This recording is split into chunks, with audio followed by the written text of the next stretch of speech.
ಹೇಳ್ತೀನಿ, ನನ್ನೇ ತುಂಬ ಜನ ಟ್ರೋಲ್ ಮಾಡಿದ್ದಾರೆ, ಸಿಕ್ಕಾಪಟ್ಟೆ ಜನ ಟ್ರೋಲ್ ಮಾಡಿದ್ದಾರೆ. ನನ್ನ ಕಮೆಂಟ್ಗಳೇ ತೆಗೆದು ನೋಡಿ ನೀವು ಯೂಟ್ಯೂಬಲ್ಲಿ. ಕಮೆಂಟ್ಗೂ ಆ ಹಾಡಿಗೂ ನನಗೂ ಸಂಬಂಧನೇ ಇರಲ್ಲ, ಹಂಗೆ ಹಾಕಿರ್ತಾರೆ. ಆಮೇಲೆ ನೀವು ತೆಗೆದು ನೋಡಿದ್ರಲ್ಲಿ ಇನ್ನು ಹಾಡು ಬಿಡುಗಡೆಯಾಗಿ 2 ನಿಮಿಷ ಆಗಿರುತ್ತೆ, ಹಾಡಿರೋದು 5 ನಿಮಿಷ. ಅಷ್ಟು ಬೇಗ ಕಮೆಂಟ್ಗಳು ಹಾಕಿರ್ತಾರೆ. ನೀನು ಹಂಗಿದೆಯಾ ನೋಡೋಕ್ಕೆ, ನೀನು ಹಿಂಗಿದೆಯಾ, ನೀ ಹೀರೋನೇ ಇಲ್ಲ. ಅದು ಓಪನ್ ಆಗಿ ಹೇಳ್ತಾ ಇದ್ದೀನಿ, ನೀ ಹೀರೋನೇ ಅಲ್ಲ, ನೀನು ನೋಡೋಕ್ಕೆ ಚೆನ್ನಾಗೇ ಇಲ್ಲ, ನೀನು ಹಂಗೆ ಹಿಂಗೆ ಸಾವಿರ ಕಮೆಂಟ್ಗಳು ಹಾಕಿದ್ದಾರೆ ನನಗೆ. I don't care, I don't mind. ಜನ ಇಷ್ಟಪಟ್ಟಿರೋರು ನಮ್ಮನಿದ್ದಾರೆ, ಅದು ಪಾಸಿಟಿವ್ ಆಗಿರುತ್ತೆ. ಅವ್ರು ನೋಡ್ಬೇಕು ಸಿನಿಮಾನ.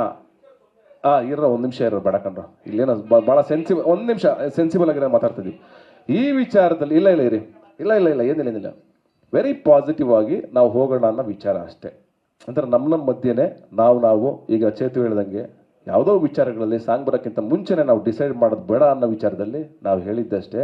ಆ್ಯಂಡ್ ಇವತ್ತವರೆಗೂ ನಾನು ಹೇಳ್ತೀನಲ್ಲ, ನನಗೆ ನೆಗೆಟಿವ್ ಕಮೆಂಟ್ ಹಾಕಿ ನನ್ನನ್ನು ಬೆಳೆಸ್ತವ್ರು ಅವರೇನೆ ಥ್ಯಾಂಕ್ಸ್ ಹೇಳಬೇಕು. ಯಾಕೆಂದರೆ ನನಗೇನೋ ಒಂದು ಕೊರತೆ ಇದ್ದಾಗ ಅವ್ರು ಹೇಳ್ತಾರೆ ಹಿಂಗಿದೆಯಾ ಹಂಗಿದೆಯಾ ಅಂತ. ಹೌದಾ, ಹಂಗಿದ್ದೀನಾ, ಇರೋ ಹಂಗಾರೆ ಇವತ್ತು ವರ್ಕೌಟ್ ಮಾಡೋಣ ಅಂತ ವರ್ಕೌಟ್ ಮಾಡ್ತೀನಿ ನಾನು.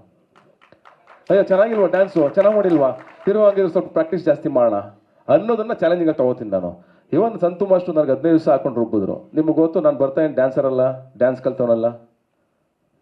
ಅವ್ರೇನೋ ಬರೆಯೋದ್ರಿಂದ, ಚೇತು ಏನೋ ಬಿಲ್ಡಪ್ ಕೊಟ್ಟು 4 ಲೈನ್ ಬರೆಯೋದ್ರಿಂದ, ಮಹೇಶ ಏನೋ ನನಗೊಂದು ಶಾರ್ಟ್ ಹೇಳ್ತಿದ್ದ, ಸರ್ ಎದೆ ಸೀಳ್ಬೇಕು ಸರ್, ಹಿಂಗೆ ತೆಗೀರಿ ಸರ್ ಶರ್ಟು, ಅಲ್ಲಿ ಕಾಣಿಸ್ಬೇಕು ಸರ್ ಲೈನು ಅನ್ನೋನು. ಪ್ರತಿ ಶಾರ್ಟ್ಗೂ ಹೇಳೋದು ಬಂದು ನನಗೆ, ಹಿಂಗೆ ಬರಲೇಬೇಕು ಸರ್, ಹಿಂಗೆ ಬನ್ನಿ ಸರ್ ಅಂತ. ಅದು ಅವ್ರ ಪ್ರೀತಿ. ನಾನು ಯಾವಾಗಲೂ ಹಂಗೆ ಇದ್ದವನಲ್ಲ ಬದುಕಲ್ಲಿ, ಅದಷ್ಟೇ. ಇಲ್ಲಿ ನಿಮ್ಮ ಬಗ್ಗೆ ಅವ್ರ ಬಗ್ಗೆನೋ ಯಾಕೆ ದ್ವೇಷ? ನಾವು ಹೇಳೋದು ಒಂದೇನೆ, ಎಲ್ಲರಲ್ಲೂ ಪ್ರೀತಿ ಕಾಣ್ಬೇಕು, ನಾವು ಪ್ರತಿಯೊಬ್ಬರಲ್ಲೂ ಪ್ರೀತಿ ಕಾಣಬೇಕು ಅನ್ನೋದು ನಂದಷ್ಟೇ. ಬಿಟ್ಟರೆ ನಾಟ್ ಮಂಗಳಮ್ಮ ಹೆಂಗಾಯ್ತವೆ ಅಂದರೆ, ಕೆಲವೊಬ್ರು ಕಮೆಂಟ್ ಹಾಕ್ಬಿಟ್ಟಿರ್ತಾರೆ, ಅವ್ರು ತುಂಬ ಓದ್ಕೊಂಡಿರೋರೇ ಇರ್ತಾರೆ. ಈಗ ಲಾಸ್ಟ್ ಆಗಿ ಬಿಡುಗಡೆ ಆಯ್ತಲ್ಲ, ಭಾರಿ ವೈನಾಗವಳೆ ಅಲ್ಲಿ ಪಟ್ಟಂತ ಕೆಳಗಡೆ ಕಮೆಂಟ್ ಹಾಕ್ತಾನೆ, ಎಲ್ಲಿಗೆ ಬಂತು ಕನ್ನಡ ಸಾಹಿತ್ಯ? ಹೆಣ್ಮಕ್ಳನ್ನ ವೈನಾಗವಳೆ. ವೈನು ಅಂದ್ರೆ ಎಣ್ಣೆ ಅಲ್ಲ ಕಣೋ, ವೈನಾಗವಳೆ. ನಮ್ಮ ಮಂಡ್ಯ ಲ್ಯಾಂಗ್ವೇಜ್ ಅಲ್ಲಿ ವೈನಾಗವಳೆ, ತುಂಬಾ ಚೆನ್ನಾಗವಳೆ, ಮುದ್ದಾಗವಳೆ. ಹಂಗೆ ಗೊತ್ತಿಲ್ದಿರೋರು ಕಮೆಂಟ್ ಹಾಕ್ರಿ, ಏನ್ ಮಾಡೋಣ? ಅಲ್ಲಿ ಕನ್ನಡ ಸಾಹಿತ್ಯಕ್ಕೂ ವೈನಾಗವಳೆ ಅನ್ನೋದಕ್ಕೂ ಎಲ್ಲಿಗೆ ಸಂಬಂಧ? ಸೊ ಈ ಥರದವರೆಲ್ಲ ಶುರುವಾಗ್ಬಿಟ್ಟವ್ರು. ಮತ್ತೆ ನಾವು ಹೇಳಿದ್ದು ಆ ಥರದ್ದಷ್ಟೇ ಹೇಳಿದ್ದು, ಇನ್ನೇನಲ್ಲ. ನೀವೇ ಅದು ಯಾರಿಗೂ ಇಲ್ಲಿ ಪರ್ಸನಲ್ ಅಲ್ಲ. ಇಲ್ಲ, ಅವನು ಉಡುಪಿ ಹುಡುಗ ಅದು ಕಮೆಂಟ್ ಹಾಕಿದ್ದು, ನಾನು ಟ್ರೇಸ್ ಮಾಡಿ. ನಾನು ಮುಂದೆ ಪ್ರೆಸ್ ಮೀಟಿಗೆ ಬಂದ್ರೆ ಮಾತಾಡಲ್ಲ, ಯಾಕೆಂದ್ರೆ ನಾನು ಏನ್ ಮಾತಾಡಿದ್ರು ಕಾಂಟ್ರವರ್ಸಿ ಆಗುತ್ತೆ.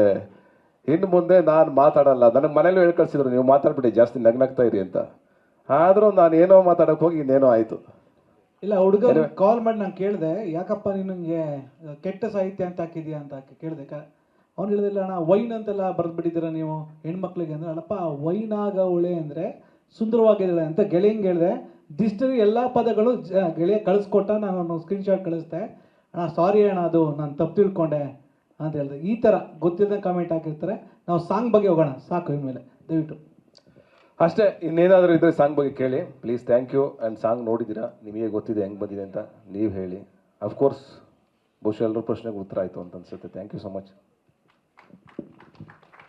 ಕಡೆದಾಗಿ ನಾನು ಥ್ಯಾಂಕ್ಸ್ ಹೇಳ್ಬಿಡ್ತೀನಿ ರೀ, ಎಲ್ರಿಗೂ ಥ್ಯಾಂಕ್ಸ್ ಹೇಳ್ಬೇಕಲ್ಲ ಪಾಪ. ನಮ್ಮ ಸಿನಿಮಾಟೋಗ್ರಾಫರ್ ವಿಶ್ವ ಅವ್ರಿಗೆ ಥ್ಯಾಂಕ್ ಯು. ವಿಶ್ವ, ತುಂಬ ಚೆನ್ನಾಗಿ ಎಫರ್ಟ್ ಹಾಕಿದ್ದೀರಾ. ದೀಪಕ್ ಸರ್ ಮತ್ತು ಪ್ರಭು ಅವರಿಗೆ ಥ್ಯಾಂಕ್ ಯು ಸೊ ಮಚ್ ಬಂದಿದ್ದಕ್ಕೆ. ಆ್ಯಂಡ್ ಪ್ರತಿಯೊಬ್ಬ ನನ್ನ ಮಾಧ್ಯಮ ಮಿತ್ರ ಗೆಳೆಯರಿಗೆ ಎಲ್ಲರೂ ಸಮಯ ಮಾಡ್ಕೊಂಡು ಬಂದಿದ್ದಕ್ಕೆ ಥ್ಯಾಂಕ್ ಯು. ತುಂಬ ಜನ ಬಂದಿದ್ದೀರಿ ಇವತ್ತು. ಆ್ಯಂಡ್ ಮೇಲ್ಗಡೆ ಇರುವಂಥ ಎಲ್ಲ ಹುಡುಗರುಗಳಿಗೆ, ಫ್ಯಾನ್ಸ್ಗಳಿಗೆ ಥ್ಯಾಂಕ್ ಯು ಸೊ ಮಚ್. ಎಲ್ಲರಿಗೂ ಥ್ಯಾಂಕ್ ಯು.